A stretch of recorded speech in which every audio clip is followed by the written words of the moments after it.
रिगाल resources ने एक नया नोटिस जारी किया है जिसमें उन्होंने बताया भैया 9 सितंबर को हम लोग जो है एक बोर्ड मीटिंग रखने वाले हैं जिसमें हम लोग जो है जून 2025 क्वार्टर के रिजल्ट्स भी यहाँ पे पोस्ट करेंगे और साथ साथ में 20 अगस्त को ट्रेडिंग विंडो क्लोज रहेगी। तो भाई फिर ये शेयर गिर क्यों रहा है इतना, तो उसके यहाँ पे मेजर रीजन समझने की कोशिश करते हैं। सबसे पहले तो भैया weak small and mid cap sentiment, जिस हिसाब से मार्केट में यहाँ पे त्राही त्राही मच रही है, सबसे ज्यादा मिड कैप और स्मॉल कैप की वाट हमें लगते हुए देखने को मिल रही है। और आपको पता है भैया रिगाल रिसोर्सेज भी लार्ज कैप नहीं है। उसके अलावा यहाँ पे वैल्यूएशन एक्सपेंसिव हो गए थे, यहाँ पर ऐसा माना जा रहा है भैया compare to its industry peers एक हाई प्रीमियम इस स्टॉक को मिल रहा था, जिसकी वजह से गिरावट में इसका भी ये लोग भागी बने हैं। उसके अलावा यहाँ पे ग्लोबल मार्केट अनसर्टेनिटी, ये एक नई न्यूज आती हुई हमें देखने को मिल रही है। यूएस और चाइना में स्लो डाउन के यहाँ पर जो है पहले संकेत यहाँ पे दिखने लग गए हैं। अगर ऐसा होता है तो भैया ओवरऑल इकोनॉमी में एक स्लो डाउन आता हुआ देखने को मिलेगा, जिसकी वजह से इंडिया में भी स्लो डाउन आएगा। और इंडिया में स्लो डाउन आया तो भैया स्टॉक्स में भी अच्छी खासी वाट लगती हुई देखने को मिलेगी। उसके अलावा यहाँ पे जो है लिक्विडिटी प्रेशर रहा, यहाँ पे म्यूचुअल फंड्स का हो सकता है भैया यहाँ पर पैसा जो है स्मॉल कैप मिड कैप से निकलकर लार्ज कैप में जा रहा है। और अगर ऐसा हो रहा है तो रिगाल रिसोर्सेज में भी डेफिनेटली उन्हें प्रॉफिट बुक किया होगा। उसके अलावा रेगुलेटरी कंसर्न से भी यहाँ पर जो है एसएमबी मिड कैप इन सब की वैल्यूएशंस को चेक करने के लिए एक नए नए जो है रूल्स यहाँ पे डेली ला रही है। एंड उस चक्कर में भी यहाँ पे जो है थोड़ा सा गिरावट का सिलसिला रिगाल रिसोर्सेज को फेस करना पड़ रहा है। स्टॉक का पी 22.8 और इंडस्ट्री का पी 20.6, यही मेजर रीजन है जो फॉल का यहाँ पे कारण बना है कि इंडस्ट्री से ज्यादा वैल्यूएशन इस स्टॉक को मिल रहे थे और ऐसा कोई धाकड़ स्टॉक था नहीं। इस चक्कर में भी यहाँ पे वाट लगती हुई हमें देखने को मिल रही है। उसके अलावा प्रॉफिट अगर आप चेक करोगे 39% से कंपनी ने प्रॉफिट ग्रो की है पिछले 5 साल में, और सेल्स भी पिछले 5 साल में 32% के हिसाब से यहाँ पे ग्रो हुई है, जो कि एक बहुत अच्छी ग्रोथ यहाँ पे मानी जाएगी। अब इनके कुछ प्रोडक्ट्स यहाँ पे डिस्कस कर लेते हैं। तो सबसे पहला प्रोडक्ट है इनका मेज स्टार्च, ठीक है, जो कि फूड और इंडस्ट्री एप्लीकेशन में बहुत ज्यादा यूज होता है। उसके बाद कॉर्न सीप लिक्विड, जो कि यहाँ पर जो है एंटीबायोटिक्स वगैरह बनाने में, विटामिन वगैरह बनाने में काफी ज्यादा रोल इसका भी होता है। उसके अलावा मेज gluten and fibre, high protein feed for cattle, poultry and fish. तो मतलब कि आपका जो ये चिकन विकन जो होता है इनका जो खाना हो गया, गाय भैंसों का जो खाना हो गया, मछलियों का जो खाना हो गया, ये सब में भी जो है इस कंपनी का रोल है, ठीक है। उसके अलावा modified starch, speciality use in food and pharma industry. ऐसा नहीं कि सिर्फ फूड इंडस्ट्री है भैया, फार्मा इंडस्ट्री में भी पूरी तरह से घुसी हुई है कंपनी। उसके अलावा यहाँ पे icing sugar and baking powder, common baking and food ingredients में भी इनका जो है अच्छा खासा बोला वाला है, ठीक है। उसके अलावा यहाँ पे जो मैं आपको बताता हूँ इनके मेजर क्लाइंट्स कौन है, और इनमें से आपने मेजोरिटी नाम सुने भी होंगे।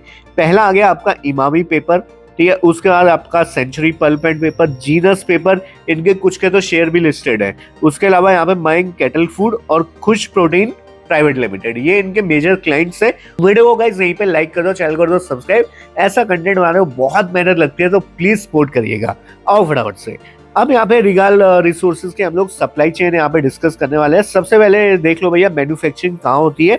तो ये एक बिहार के किसी जगह पे एक लोकेटेड है, और जहाँ पे जो आपका मेज बेल्ट काफी ज्यादा अवेलेबल, क्योंकि इनका सारा जो है काम धंधा मेज से रिलेटेड है, ठीक है। तो ऑब्वियसली इनको ऐसा चाहिए कि भाई मेज जो है आसपास में जो है ग्रो हो जाए। तो उसके लिए जो यहाँ पे इन्होंने बिहार में अपना प्लांट खोला है, जिसमें जो है अच्छी खासी एफिशिएंसी रहती है, तो बढ़िया है। उसके अलावा यहाँ पे इनका एक हेड ऑफिस भी है कोलकाता वेस्ट बंगाल में। डोमेस्टिक रीच की बात करें तो भैया ईस्ट और नॉर्थ इंडिया में अच्छे खासे इनके पास सप्लायर्स वगैरह हैं, डीलर्स वगैरह हैं। अभी साउथ इंडिया में सिर्फ 1% रेवेन्यू कमा रहे हैं, बट धीरे धीरे इनका प्लान है कि भैया साउथ इंडिया में भी ये लोग ग्रो करेंगे। उसके अलावा आप देखोगे तो भैया की इंडस्ट्री मैंने बता ही दिया, फूड में है, पेपर में है, एनिमल फीड में है, एडिसिव में भी ये कंपनी पहुंच चुकी है। अब इससे पहले कि आगे बढ़े फटाफट जाओ टेलीग्राम में सर्च करो विजू स्टॉक पॉइंट, फ्री में स्टॉक मिलता है, जहां पे आप लोग बढ़िया बेस्ट आ सकते हैं। तो उस चैनल को ज्वाइन करो, लिंक डिस्क्रिप्शन में मिल जाएगा। फिलहाल फ्री है, बाद में पेड हो जाएगा चैनल, तो अभी के अभी आपको ज्वाइन कर लेना है। अब देखो यहाँ पे फटाफट से वापस आओ। एक्सपोर्ट की यहाँ पे बात की जाए तो भैया बांग्लादेश में, नेपाल में और मलेशिया में ऑलरेडी इन्होंने जो है भैया अपने नेबरिंग कंट्रीज में माल पहुंचाना शुरू कर दिया है, और धीरे धीरे इसको भी ये लोग एक्सपेंड करने वाले हैं, ऐसी यहाँ पे बातें चल रही है। सेल्स अगर आप देखोगे ऑल टाइम हाई पे सेल्स बैठी हुई है, कोई दिक्कत नहीं है। ऑपरेटिंग प्रॉफिट भी आप देखो ऑल टाइम हाई पे चल रहा है, इसमें भी कोई दिक्कत नहीं है। एक छोटा जो मेरे को एक नेगेटिव पॉइंट लगा वो मेरे को इसकी बैलेंस शीट में लगा है। यहाँ पे आप चेक करो, रिजर्व तो बढ़ रहे हैं, ठीक है, बट बोरिंग्स भी लगातार यहाँ पे कंपनी की बढ़ती हुई हमें देखने को मिल रही है। और आज के दिन में 512 करोड़ का यहाँ पे जो कर्जा कंपनी ने उठा लिया। प्रमोटर्स के पास 70% का स्टेक था, एफआईएस के पास 2.29, डीआईएस के पास 12.3 और पब्लिक के पास 15।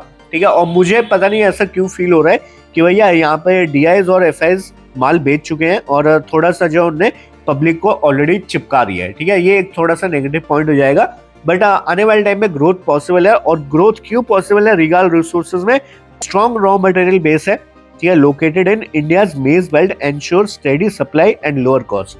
ये मैं आपको ऑलरेडी बता चुका हूँ भैया, इनको प्लांट ऐसी जगह चाहिए जहां पे जो है इनको भुट्टा जो है आपका, ये छल्ली भुट्टा जो भी बोल लो, ये आसानी से अवेलेबल हो। ठीक है, ताकि इनकी जो है वो कॉस्ट वगैरह बच जाए। ठीक है, ऐसा नहीं कि भाई माल लाने में, माल बेचने में इनको जो है पैसा वेस्ट हो जा रहा है, तो उसमें ये लोग स्ट्रॉन्ग है। ठीक है, बिहार के एक प्लांट इन्होंने लिया हुआ है, वहां पे भैया बढ़िया बेस बेल्ट है, और क्या चाहिए इसको। ठीक है, उसके बाद एक्सपेंडिंग डिमांड है, rising use of starch and derivative. जो इनके प्रोडक्ट्स हैं उनकी डिमांड आने वाले टाइम में बढ़ रही है और लगातार बढ़ती हुई हमें देखने को मिलेगी, क्योंकि ये लोग फूड में भी सप्लाई कर रहे हैं, फार्मा में भी कर रहे हैं और एनिमल फीड में भी कर रहे हैं।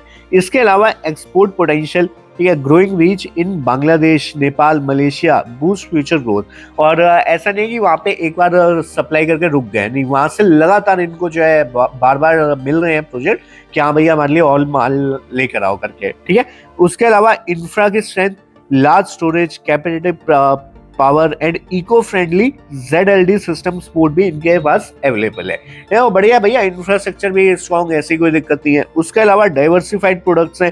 ठीक है, ऐसा नहीं कि भैया एक ही सेक्टर से सारा इनका जो है रेवेन्यू आता है, फूड से भी आता है, फार्मा से भी आता है, इंडस्ट्रियल से भी आता है, तो मल्टीपल इनके पास रेवेन्यू स्ट्रीम्स है जहाँ से ये लोग मैनेज कर लेंगे। अगर कल को थोड़ा स्लो डाउन वगैरह आ भी गया तब भी यहाँ पर जो है चांसेस है भैया रिगाल रिसोर्सेज हमारी पैसा बनाते हुए चलेगी। तो लॉन्ग टर्म में आपको पता चलेगा भैया ग्रोथ स्कोप अच्छी है। शॉर्ट टर्म में वोलेटिलिटी जरूर रह सकती है, क्योंकि भैया थोड़े से प्रीमियम वैल्यूएशंस मिले हुए थे, बट लॉन्ग टर्म में ग्रोथ इंटैक्ट है।